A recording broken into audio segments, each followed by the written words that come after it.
La risata di Sebastiano Marson, in arte sciaba, era veramente intensa, ti riscaldava il cuore. Così lo vogliono ricordare mamma Romana, papà Daniele, la sorella Maria e la fidanzata Benedetta, oltre che tutti gli amici che lo conoscevano molto bene e che sapevano quanto la sua musica potesse toccarti l'anima, sempre sorridente, allegro e disponibile.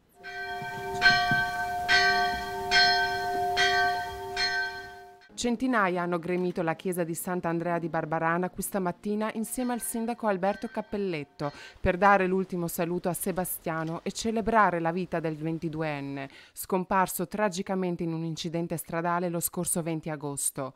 Visi stravolti dal dolore e il cuore lacerato da una morte tanto prematura quanto improvvisa. Ci accorgiamo che nulla più del silenzio può esprimere il dolore nostro e consolare il dolore degli altri.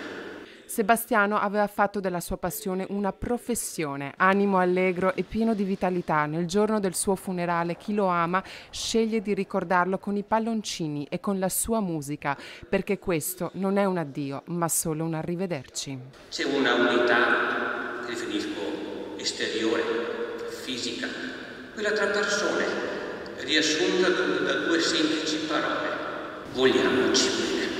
La sua amata chitarra, oggi appoggiata sul feretro di legno chiaro, continuerà a suonare perché un artista non va dimenticato. Una vita, quella del 22enne, contraddistinta da vicende non facili. Adottato in tenera età, ha saputo fin da subito integrarsi all'interno della sua famiglia. Un ultimo saluto a lui che era generoso e che sognava di poter restituire tutto ciò che aveva ottenuto alla comunità.